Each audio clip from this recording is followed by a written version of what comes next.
Good evening, comrades, and welcome to the People's School for Marxist-Leninist Studies.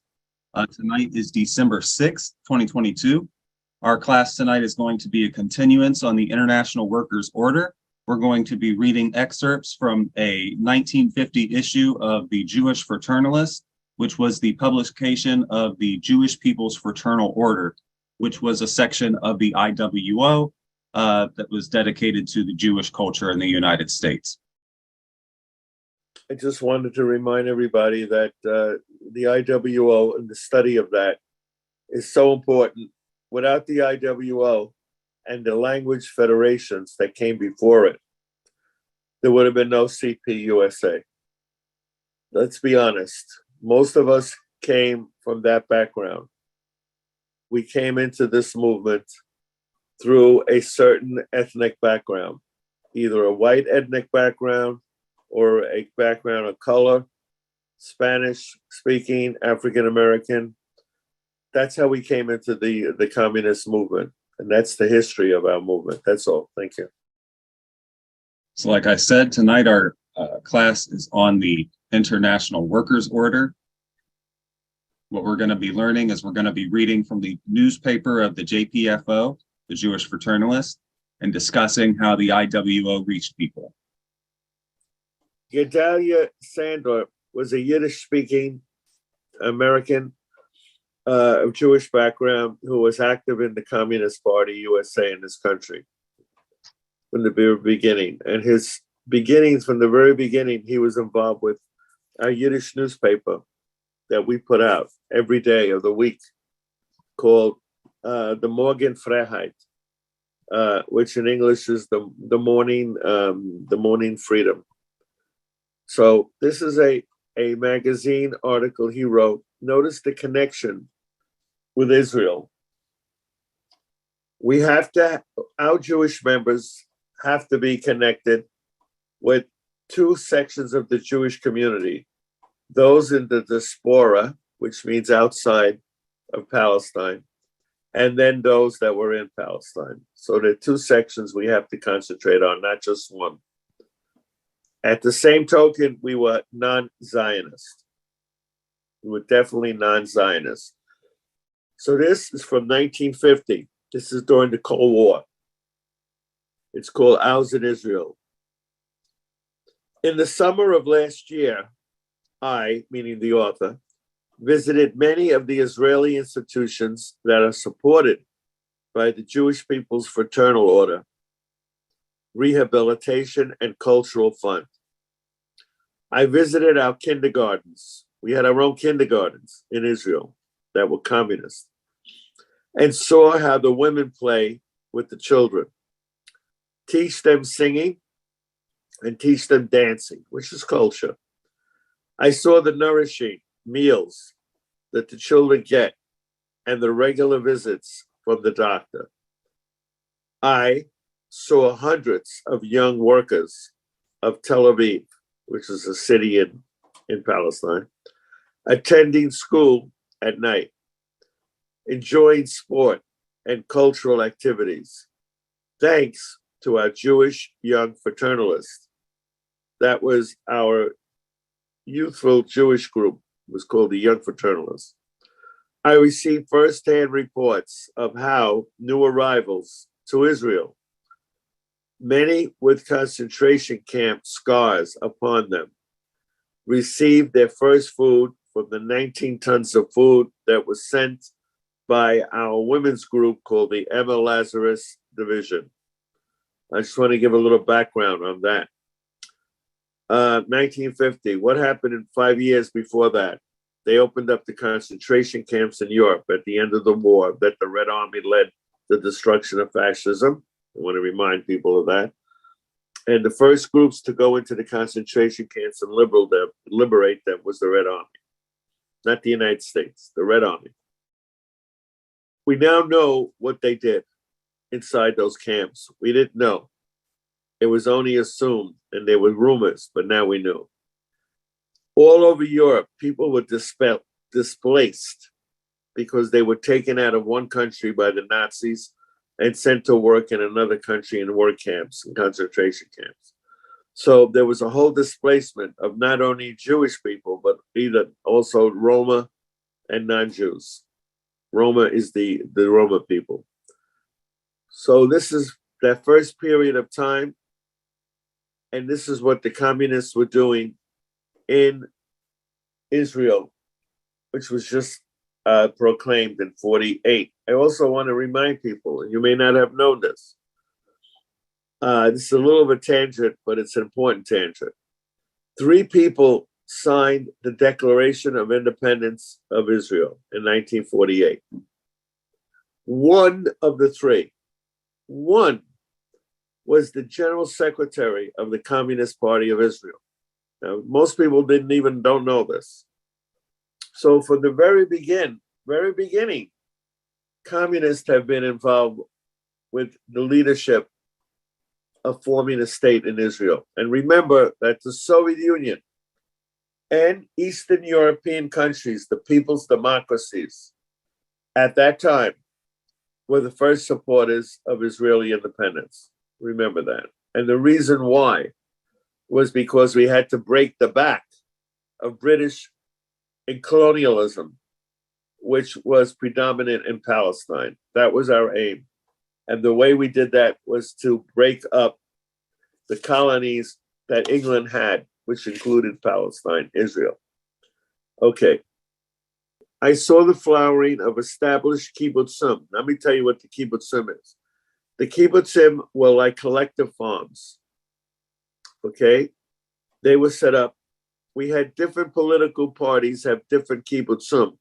The communists we had our own kibbutzim. So from the very beginning, we were involved with the kibbutzim movement and the beginnings of a new collective settlements. I was overjoyed to learn that a group called the Association for People's Culture of pioneers who live in tents, they lived in tents against the day when their hands will build permanent housing. Perhaps our most vital contribution to the welfare of the people of Israel is our support for this Association for People's Culture. Notice the name. Doesn't talk about Jewish, Association for People's Culture. Now, this is very important because the New Left and the left of that, the current Communist Party leadership, their attitude, and if you heard it, Israel is a colonialist state, and it's negative. That is not the view of communists at that time. And it is not our view today. So I want to separate us from the New Left, from the radical left analysis of Palestine. This organization, the Association for People's Culture, was founded in the stormy days of the war against fascism, towards the end of 1942. Its members felt the need to study and to promote progressive culture, to develop fraternal, you know what that word means, friendly bonds with Jewish cultural organizations in other countries, to reach out to the democratic allies all over the world. They went without bread in order to pay for the rent for their association center. They made furniture. They built a stage for culture. They painted the walls. They started a collection of Yiddish and Hebrew books. They're totally different, by the way, Hebrew and Yiddish.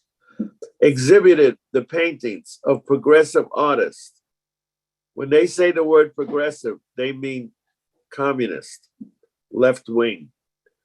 Added musical events to discussions and forums. Their choruses, they had singing choruses, became widely known.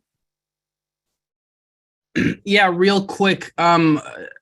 If there's a quick synopsis as to why there's two Jewish approaches apart from inner and external, and how to go about, what's the difference in reaching the two? If there's any major differences? No, there are no differences. It's where you are.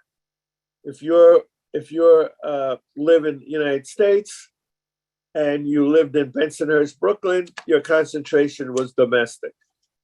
If you lived in Palestine, your concentration was that country. And I use the word interchangeably, Palestine and Israel. I remember a long time ago when I first learned that the state of Israel was partly an idea of backed by Stalin and a sort of communist idea. And I think that was a class a long time ago, to which, Angelo, you said, we can't get into this now. So I don't want to go too far into a rabbit hole, but I figure this is as good of a place as any. To put it to a question, so where did Zionism come from, and what happened to, I guess, what the good intention of the state of Israel was? Okay, Zionism does not come from the left. It came from a man named Theodor Herzl, who lived in Europe. He was a Jewish person who lived in Europe, who was a nationalist. All right. And there, it happened at the same time that another Jew named Karl Marx was offering how to fight anti-Semitism for the Jewish worker. Whereas Herzl forgot about the whole idea of a worker and just talked about the Jewish people. So he put together the boss and the worker in one group. So he put in one room the lamb, the worker, and the lion, who was the boss, and expected them to get along. Of course, the lion would eat the lamb, and that's what happens in life. So the idea happened at the same time, Zionism. There were people that came along who tried to combine the two, like they do today. So they were socialist Zionists. So they said, we believe in socialism, but we also believe in the Jewish people as one. So there was a separation from the beginning.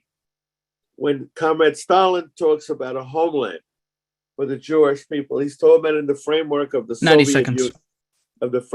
Soviet Union, that every republic in the Soviet Union, every group of peoples had their own state institutions, and that the Jewish people who speak Yiddish should have their own. That's a little different. Thank you.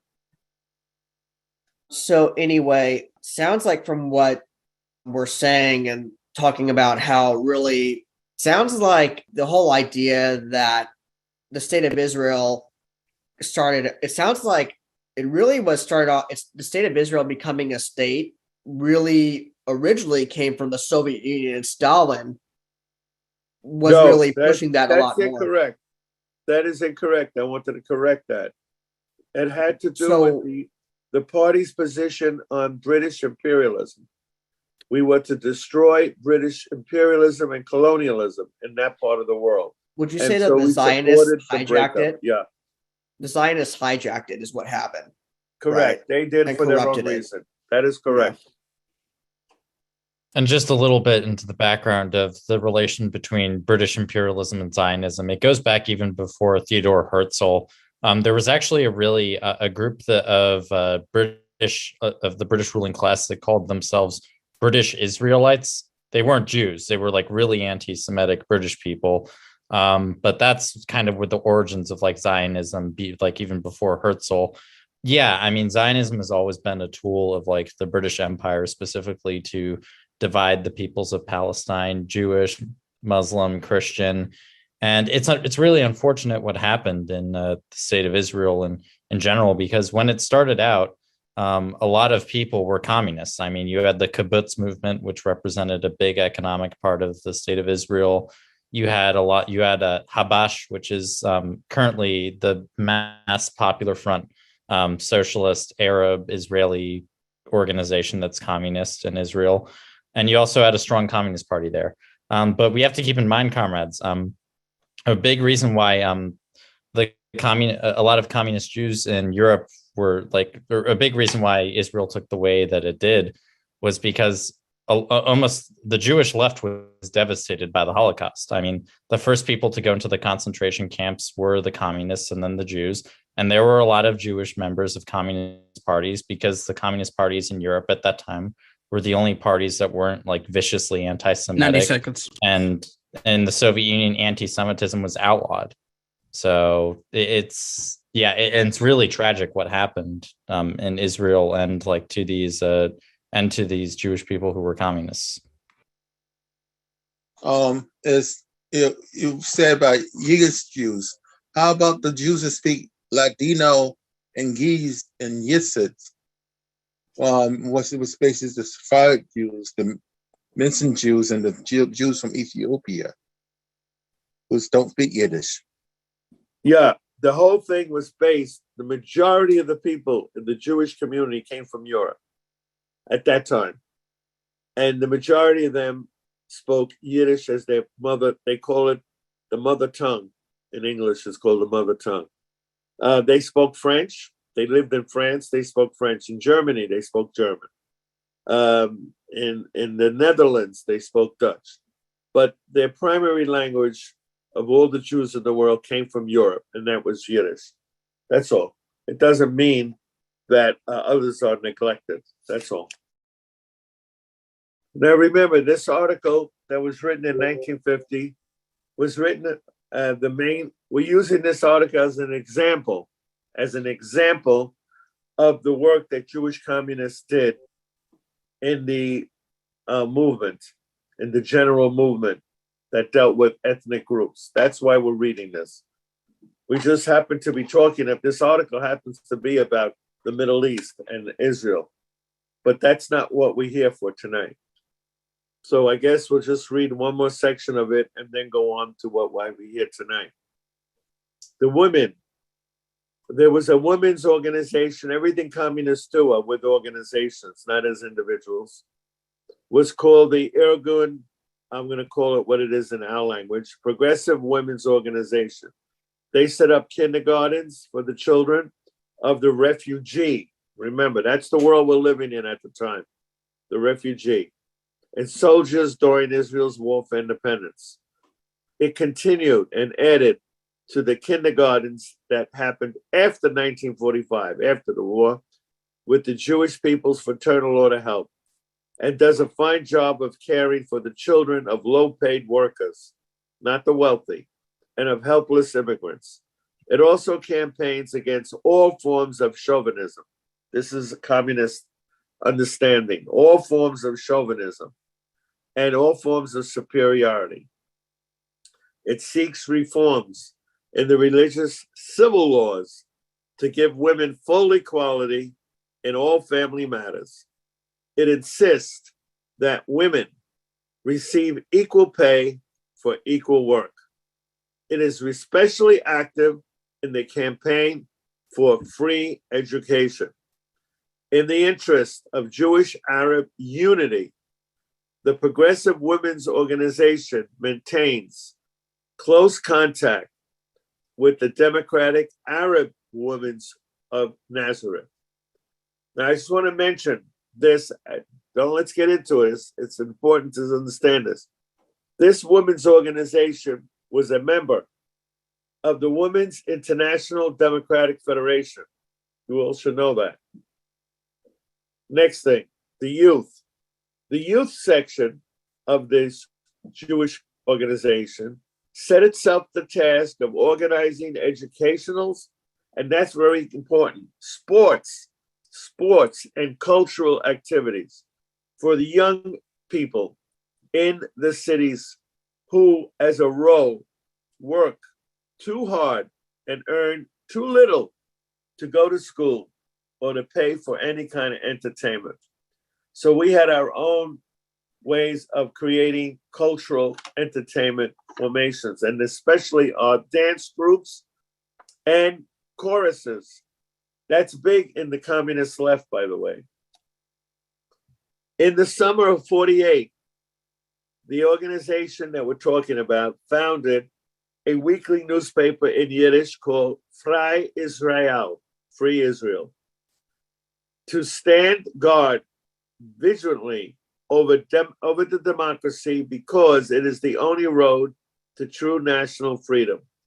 to strengthen the ties of our young country with our democratic allies all over the world, and that would include the socialist countries, by the way, to defeat the worst enemies of our independence, who was British imperialism, and of all freedom-loving people, the imperialists.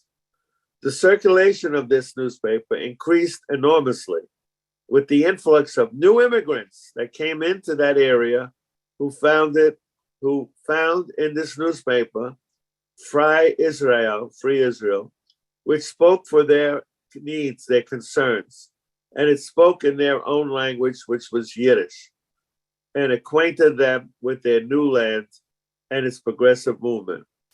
I met with the editorial board, and we discussed how we could help this newspaper appear 3 times a week, and that was a victory. And then the next thing we'll end with this. There was praise for the group in the United States called the Jewish People's Fraternal Order.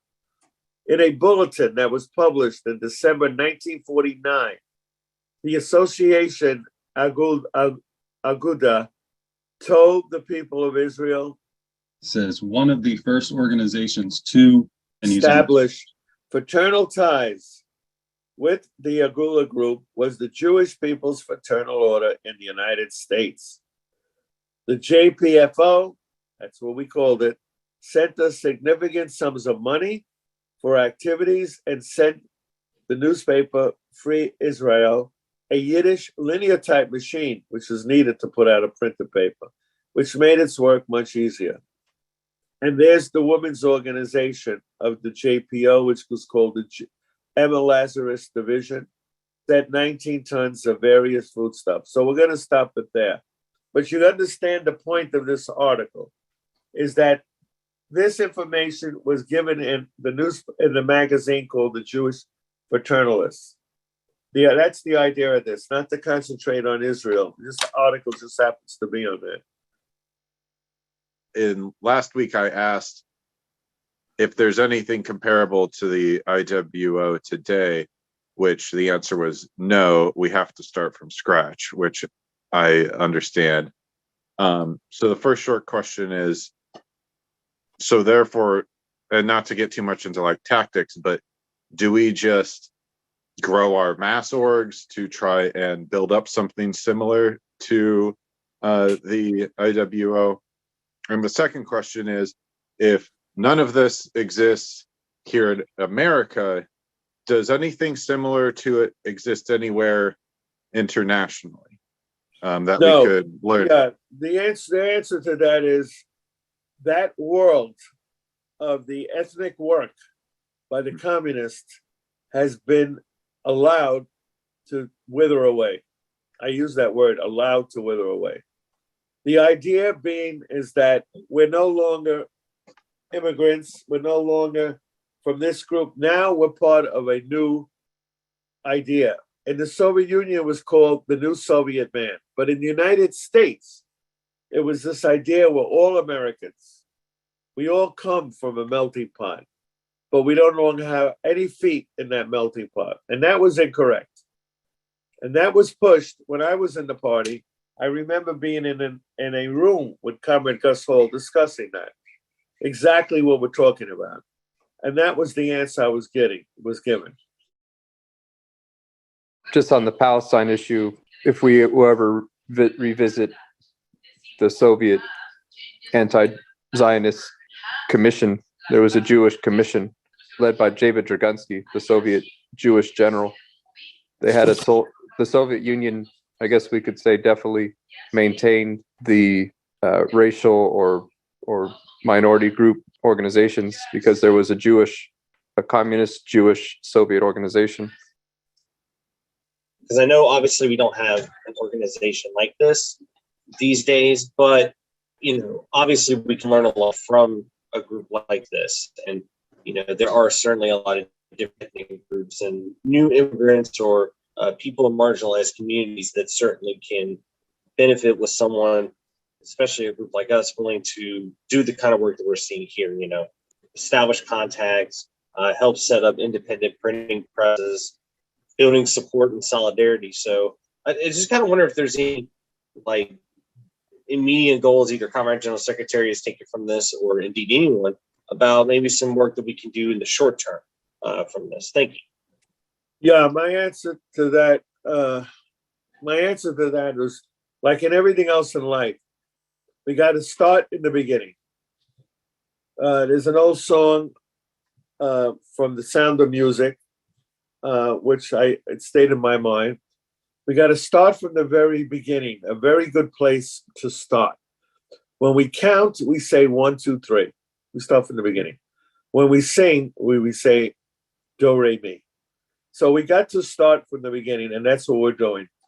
We allowed this to elapse, and now we see the ramifications. The best example is Ukraine. We do not have a Ukrainian organization anymore to fight fascist Ukrainians. It's better to have communist Ukrainians fight fascist Ukrainians than to have communist Russians fight fascist Ukrainians. Why? Because that brings up a whole ethnic rivalry. But when it comes from inside your family, it's different. It's just a difference of opinion. So, and a fascist Italian has to be fought, in my opinion, with a communist Italian. And that's the way it always has worked. Yeah, I just want to stress how useful an organization like the IWO would be today. I mean, if you look at like what happened with COVID, the complete lockdown and shutdown of society that was imposed on us by the capitalist class, the loss of jobs, businesses, all this stuff, and especially the impact on students. I mean, I am like, I've heard stories from some comrades and even some people who I know personally who were like, volunteering to be like interns or like, doing teaching jobs, being tutors. I mean, like the developmental delay that COVID has put on American youth and like especially young children, like between the ages of like kindergarten to even like the 5th grade, it's astounding. I mean, I remember when I was a senior in high school, we had a bunch of freshmen who they got shut down. The economy and the lockdowns happened in 7th grade, and they go from 7th grade to all of a sudden they're high schoolers, and they still act like 7th graders. They haven't grown up. Like, I mean, imagine if we had a community-based organization that would, be able to have young people conduct sports, do choirs, engage in several like constructive activities. If we could have a women's organization, if we could have like a social welfare organization that would take care of pensioners and 90 seconds comrades. It's just, there's a lot of room for it in the United States. We especially need it, not only for like the American people, but for also oppressed nations within America. It's definitely something we need to explore and revive. I'd like to add to that one sentence. The world is composed of different countries around the globe. They all have their own culture. They're all part of an ethnic fabric that brings together humanity into one piece of cloth. We need to be involved with every single one of them. Imagine the attacks on People's China from a group like Guolin, which supposedly is a cultural formation. We need to have our own cultural formation in the Chinese community in this country that's led by communists. That's what we need. We need to do the same thing with the Ukraine, the same thing to fight fascism in Italy today with Mussolini's relatives that are in power. It's best that it comes from inside your family. Who is better to criticize problems of your family but people in your family? When it comes from outside your family, you become antagonistic. You think they're attacking your family. But if it comes from an inside the family criticism, it's looked at differently. And that's the way we have to look at it. Yeah, I just like to say that, if you're not reaching out to these communities, the right wing is. The capitalists are. I mean, think about the Boy Scouts of America and the Girl Scouts of America. All these different, they get involved within the local communities. They're getting the youth. They're bringing their youth to summer camps where they teach them their values. Right. Right. Those are lost opportunities for us. And anytime anyone criticizes Israel for anything, what's the first thing that they accuse you of? Anti-Semitism. Exactly. Being anti-Semitic, right? So who else do you have to bring in then but Jewish communists to come and criticize? And even then, they'll probably still say you're anti-Semitic, but at least then that argument won't hold as much water, right? Thank you. If we don't reach out to these communities, they will, and then they will turn against us and they won't be there for us. Yeah, real quick, and this is one of those kind of reality check things, especially now as it's, especially in Canada, it's clear that these organizations don't exist anymore. Donations, dues, money. I assume how it generally works is the Communist Party has this pool of money, and then they can start Department A, Department B. So it sounds corporate, but what will really help is money. Thank you. The point is the subject matter is not Israel. It is not Palestine. It's the United States. It's New York City. Stuyvesant Town was built after World War II. It was to give housing to low-income people.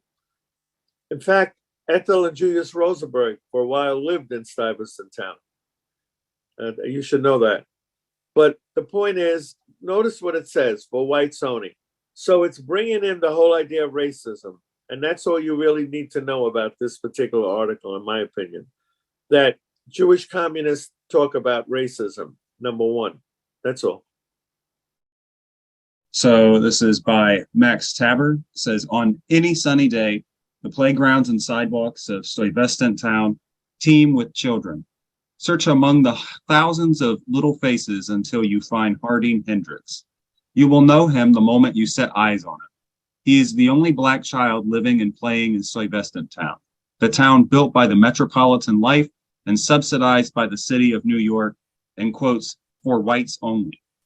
How does it feel to be the Hendrickses, one Black family among 8,600 white families? How do they stand up to the knowledge that the most powerful landlord in the world is moving to relentlessly oust them? Their little boy, he is 5 years old, seems to take his new world for granted. The only special emotion he seems to inspire in his playmates is envy for his handsome tricycle. Harding Sr., 27, a warehouse worker who studies commercial art in his spare time, and Raphael, 23, his attractive wife, say that it is perfectly natural for us to be living here. The Hendrickses seem quietly cheerful about their future in Stuyvesant Town, even though there is plenty of cause for anxiety. The Metropolitan Life Insurance Company has a policy it does not list, Jim Crow. We all know what the Jim Crow policy is. As a huge landlord and investor in the South, it draws super profits from its Jim Crow policy. And understandably, the company is eager to sell this policy to every city in the North. For 3 years, New Yorkers have increasingly stormed at the bigotry and prejudice presented by the Jim Crow walls of the Stuyvesant Town. Committees, petitions, mass meetings, and city council resolutions have denounced the drawing of a color line around 24 square blocks in the heart of Manhattan. Within the project itself, tenants trained to believe in equality of opportunity have felt and said that Stuyvesant Town gives democracy the lie in tons of stone and steel. Every tenants poll showed that the great majority favored the admission of Black families. Then, a simple human act made a chink in the wall, and the first Black family, the Hendrickses, moved in. Last summer, on a Hudson River boat, Raphael Hendricks told Jessie Kessler, an organizer in her husband's union, Local 65, about the broken ceilings and rotten walls of the Harlem apartment. She told him how the landlords who had vacancies refused to rent them when they saw her color.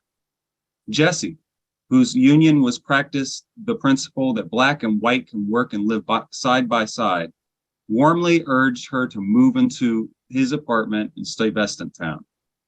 My family will be away for the summer, he said. Just move in. The Hendrickses talked it over. Until 4 years ago, they had lived in the deep South. They had seen Jim Crow at its worst, had no illusions about metropolitan life since its monopoly is all over the South. They knew if they accepted the Kessler offer, they would be walking into a metropolitan principality where even the police are on the payroll of the insurance company. Then they looked at their Harlem apartment, at the lights that wouldn't even work, and the dangerously exposed electric wires the landlord wouldn't fix. And they talked about the rats that had so plagued their son, they had to send him south to stay with his grandmother until they could find a decent place to live in. That decided us, said Mrs. Hendricks. The rats and the fact that our boy was safe with his grandmother in case anything out of the way should happen if we moved in. Let's take a chance, she said to her husband. Last August 4th, the Hendrickses moved into Stuyvesant Town as the rent-free guests of a Jewish family. It was like living in a fishbowl, Mrs. Hendricks now recalls. Reporters and photographers recorded the unique event of a Black family living in Stuyvesant Town. It was front page news. It was also open house for democracy, and many dropped in to wish the Hendrickses welcome. A next door neighbor, Francis Smith, exclaimed, "This is swell, this is swell. It gives us a chance to feel like human beings again." Even those who had refused to sign a petition for the admission of Black families into Stuyvesant Town reacted warmly to the fact that a Black family had actually taken up residence among them. There were celebrations outside of Stuyvesant Town too. One was held just outside its walls, and the celebrants were tenants of the slums. Mrs. Hendricks addressed the smiling men and women who overflowed the hall into the streets, and after she spoke, many women pressed around her and congratulated her upon her glick.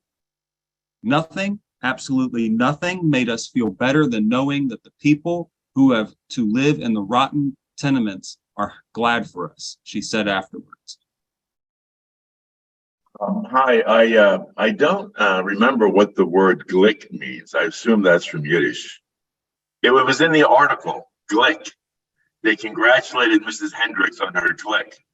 So I assume it means something like that. Yeah, it was probably Yiddish, probably, yeah. The point is, I'd like to mention, the article is in a Jewish magazine. That's the point. In a Jewish magazine, we just don't talk about Jewish issues. We talk about issues that involves other groups. It's not chauvinist. So other groups were racism that were perpetuated by the system. And the pronunciation of the name of the town, I want to mention to everybody, is Stuyvesant.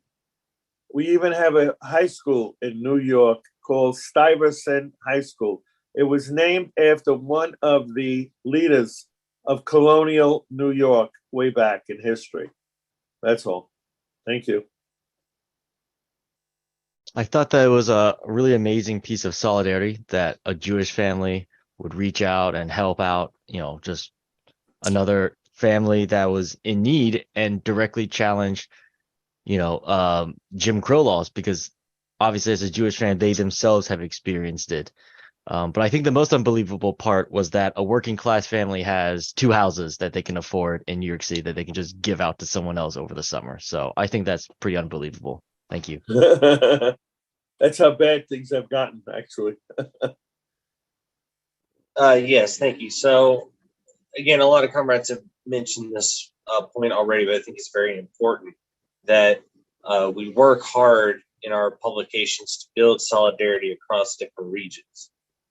Again, it's one of many ways that the ruling classes work to divide us, getting us to think of each other's, different groups. We come from this group and we come from that group. And Comrade Angela was mentioning earlier, we don't really think of ourselves belonging to ethnic communities as much anymore in the U.S. And that is a good thing in a sense that, we don't have as much discrimination against the different or as many of the old immigrant groups as there were, but we still see obviously new groups being persecuted today. So it's important when we're doing our work that we work hard to build that solidarity, and if, I'm writing a newspaper in the South, that doesn't mean that I can't talk about what's going on in other parts of the country or indeed internationally, because the whole point we're trying to build in the working class is, we're all the same because we're united by our exploitation. People that live in our own country are very different because they're the exploiters. And that's a very difficult thing for a lot of people to understand, but this article is a great example of how to do that. So thank you. Thank you, comrade. And I also want to say that when I was compiling this class and going through the Jewish Fraternalist, and since we're definitely not going to be able to get all the way through this article, basically it started out with this article just describing the Hendrixes moving into Stuyvesant Town and how they were treated. And then later on, there's another article after that that basically says, how can Jewish white working class people help the Black community and work with them in the class struggle? So it was all about trying to unite these different ethnic communities against the ruling class. And that's definitely something that we need to see come back into our present time. Okay, very interesting. From what I've observed and trying to absorb for this class, bottom line is whether you're Jewish, person of color, white, we're all human beings, period. We all want to be treated like human beings. And I think maybe that's part of the message, correct me if I'm wrong, Angelo, is that we're trying to base here is that we're all part of the human race. We all have our needs that have to be met on a daily basis, such as housing, food, equality, jobs, security, etc. So I'm feeling that the whole synopsis of what we're learning tonight about these organizations is the fact is that if we don't take care of each other, who will? Yeah, and I want to add to that, the class component is important because the Zionists, for example, say we're all together. The Jewish boss who lives in a castle and the Jewish worker who lives in a unheated flat. And that's not, and because we're all human beings, we don't say exactly that. What we do say, what brings us together is our class. And the vast majority of people in any society are wage earners, are working class. The vast majority, like 92, 98%. And therefore, we're trying to bring back together and use these stories like this, that all the workers have much more in common. And you're correct, we need to help our Black workers and we need to help our Arab workers and etc. That kind of thing. Thank you. Hi, I just want to say I don't think there's any problem with people having ethnic groups, especially in the cities. It's characteristic that the cities have different ethnic groups in them, and so it teaches us that we can organize ethnic groups, and the group that Jake is organizing is along those lines. So I think that's a good idea. Thank you. So the next part is from the Emma Lazarus division. So this is on women in the JPFO. So I can go ahead and read this. It's with the chapters. Toms River, New Jersey is a small community without big city agitation. Yet world events are so dynamic, communities are stirred to action no matter the size. Just think, over 100 guests appeared there to celebrate the centenary of Emma Lazarus with June Gordon as speaker. The Jersey Observer described in detail a Chanukah party, we know that that's Hanukkah, for children held by our Jersey City chapter. The absent guest of honor was an adopted war orphan living in our home in Andressy, France. Our Jersey friends seem very modest when it comes to a write-up. I have had to glean their names from the clipping. Here are a few of the good workers: Hilda Freeman, President, Sisters Faith, Lewentman, Livingstone, Selnick, and Monheit. The Bensonhurst chapter has one pet responsibility which they carry through with unbelievable warmth and loyalty. Since their adoption of a son in our home in France, there has been a steady stream of gifts and letters across the Atlantic. This son, George, writes his godmothers regularly in such fashion as would convince the most callous how necessary it is for us to maintain this home, to adopt these children, to give them a sense of belonging. Much thanks goes to Sister Sarah Ring, who corresponds with George in French. Buffalo saw a splendid brotherhood rally held jointly by our division and a committee to combat discrimination. Over 125 Black and white visitors came. 6 new members joined us. The Bronx district has just completed a very fine leadership training class. This district still ranks highest in its classes in general cultural work. Brooklyn, too, has completed a leadership training class. Over 300 came to a brotherhood rally held jointly with the lodges. Mrs. Eslanda Robeson reported on her recent visit to Europe and China. And Eslanda Robeson was the wife of Paul Robeson. She was a civil rights leader as well. From an outpouring of reports from Los Angeles, I have to give but the barest picture of really good work. Our Far West district is conscientious about selling literature. There is planning of cultural work, and Sonia Aroff, the cultural director, deserves thanks for her good organization in this work. Sarah Berman of Chapter 704 describes a series of educationals around book reviews, Chanukah, and Purim parties. She ends her report with warmth. Our sisters are most appreciative and eager to learn. Los Angeles puts out a most beautiful, professional-looking quarterly bulletin, thanks to its editor, Mildred Simon, and her co-workers. Regina Cutler of Chapter 51 tells of the emphasis they put on self-education. They sold lots of literature, and I noticed 100 songbooks were listed too. Good. Songs always help the work. We worked on legislative issues, standing with tables near markets, collecting signatures against anti-Semitism, racial discrimination, child care centers. They have worked out a fine system of cooperating with the shul teacher in various ways.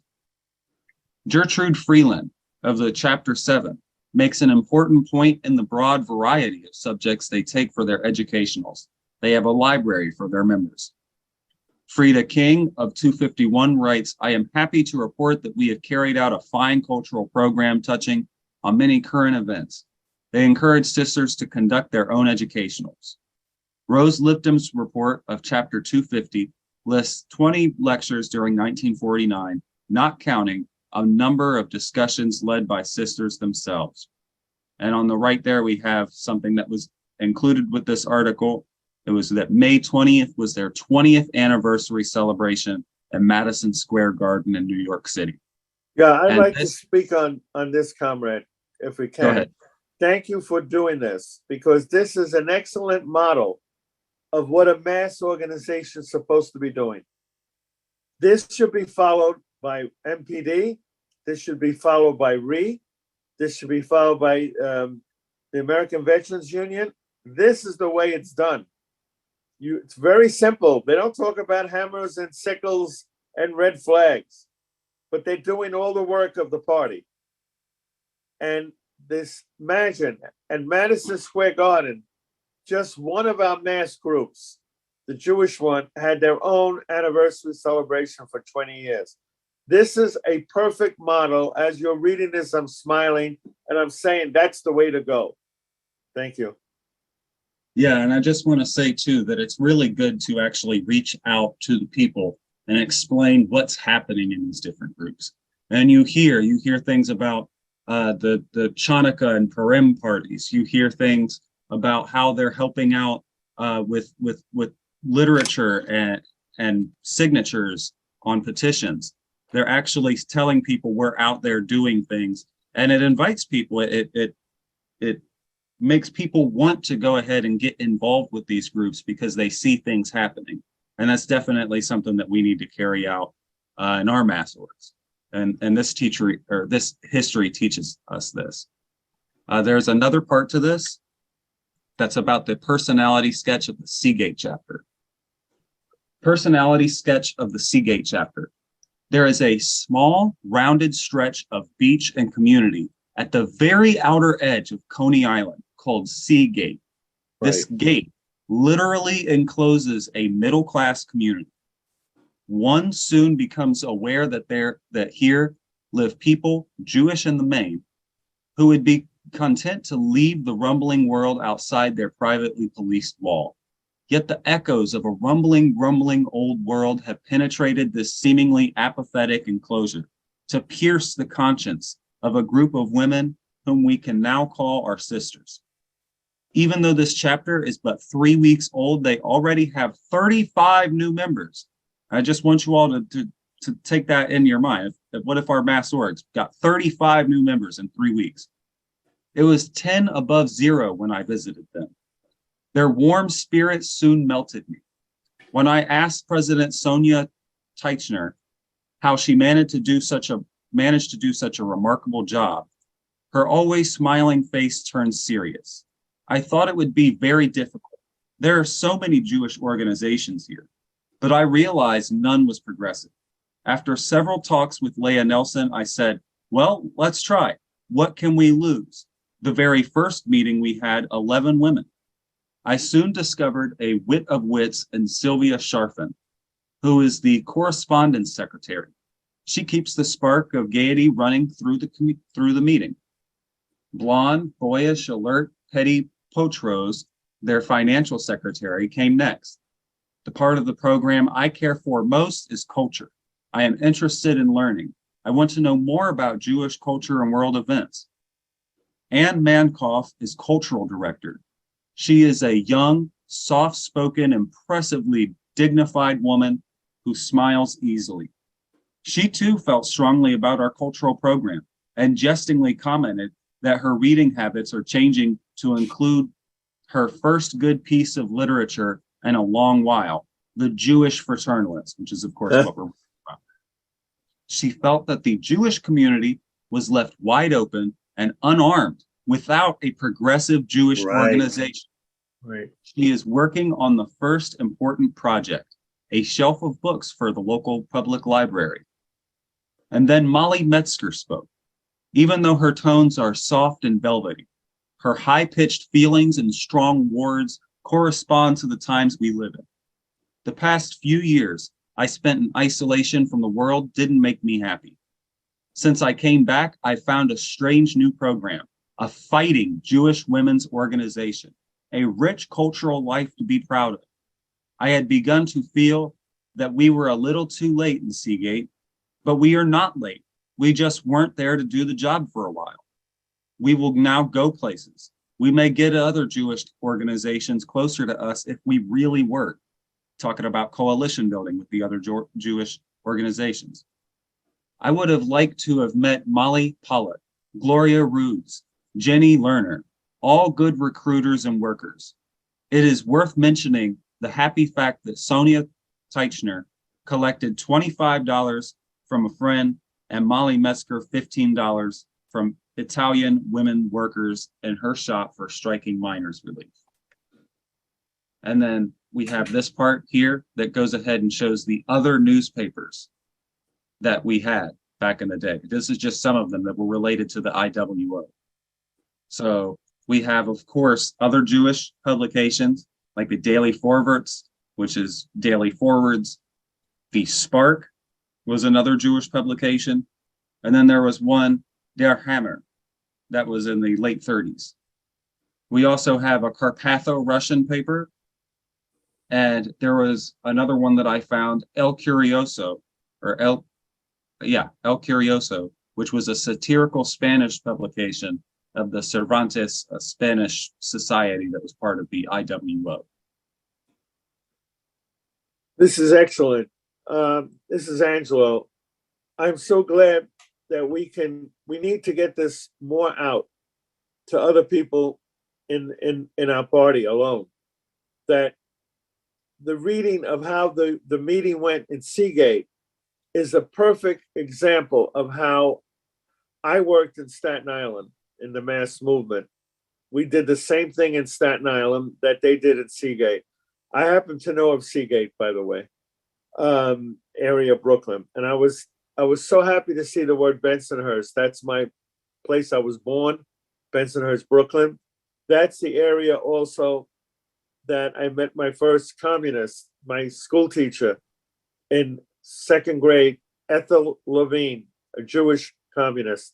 So this article, and you read it, was really good for me personally. Thank you. My question is, what were the leadership training camps that were mentioned a few sections ago? And would it be beneficial to our party and our mass orgs if we conducted something like that?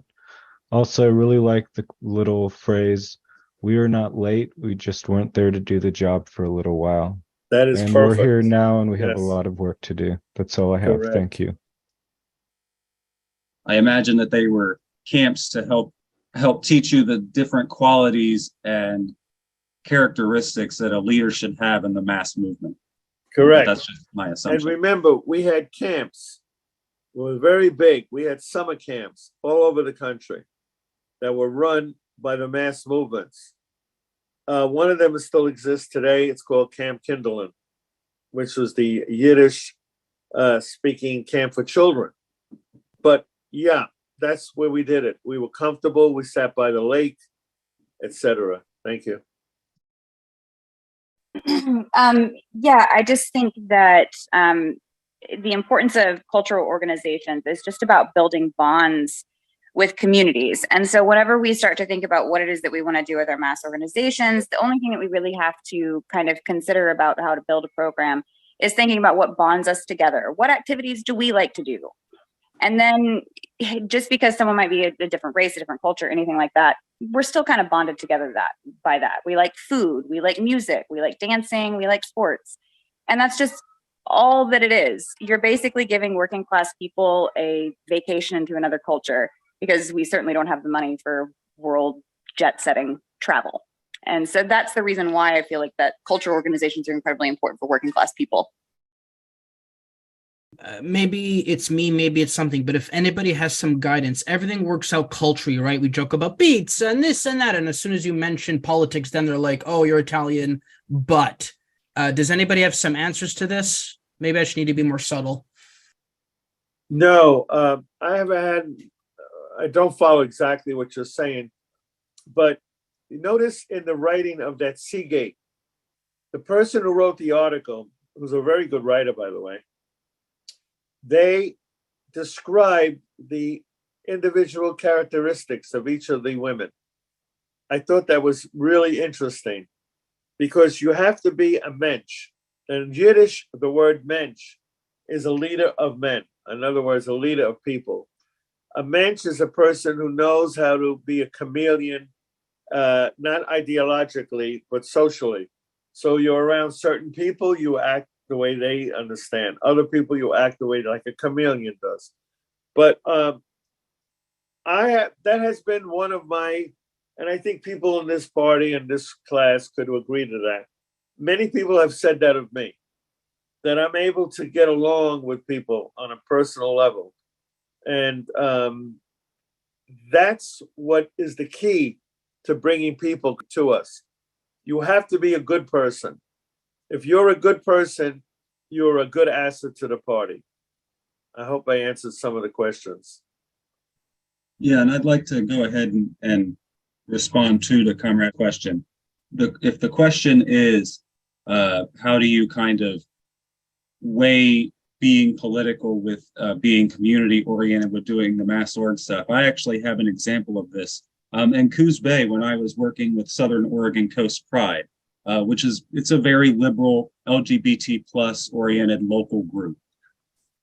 I came in and I actually came in for a political campaign to take off a fascist for mayor, but I still helped them organize Pride. I still helped them in their running of what was called a gender affirmation closet, which gave LGBT plus people all the different things that they might need, all the products. So I helped them run that kind of community stuff, and it was largely community oriented. And by a couple of months of me being involved with that, they knew my politics. They even knew that I was a member of the PCUSA. But because of how involved I was in the community and because of how they knew me as a person, they didn't care about that. Matter of fact, they'd ask me sometimes on political issues. They'd be like, "How do you feel about this?" I remember when they brought up that they were going to have an anarchist zine, if you know what a zine is, at their event. And they asked me, "How do you feel about this?" And I just read it, and it didn't, it wasn't preaching anarchism. It was just preaching different things for the LGBT plus community. And I said, "Okay, this is good." And they were able to go ahead and have that there. And we had a really good Pride event. And I even had MPD and RE there at that event. We built a good coalition with them. So as long as you're working with these people on kind of a human to human level, 90 seconds. You can have the politics with it and it not really disrupt your work. But you also need to be careful, because that was just my case. And not every organization is going to be friendly to you if they know that you're a communist. So you just have to kind of take it by a case-by-case basis as well. Yes, I want to follow up of what you said, and also particularly what Comrade General Secretary was talking about. Remember, we're talking about the heyday of the Communist Party and of the ethnic groups. One of the reasons why the Communist Party was so successful is because of, as Angelo said, these ethnic groups. Many of these people came to America, and sometimes some of them even to the day they died never even spoke English. Some of the older people never spoke English, and it was the ethnic groups and the Jews who spoke Yiddish, the Ukrainians, and even the Germans and the Scandinavians, and they basically came and they helped these people. And the organizations such as the tenants organizations always had people that spoke the languages, that went out and these people spoke their language and almost made them feel like they were back home. And as many of them even gravitated towards the party and felt affinity towards the party. And the party always kept this ethnicity. You could be a proud communist and still be a proud 90 seconds. Hispanic communist. One of the things I just want to throw in, one of the great tacticians and theorists of communism was Stalin. And Stalin during World War II didn't ask the Soviet people to defend communism. He asked them to defend the motherland. That was the theme. Defend your motherland is attacked, defend the motherland. And everybody that fought and died and overran 2 minutes. Germans and went all the way to Berlin was fighting for the motherland. I put a link in the chat about Birobidzhan, which may be of interest to people.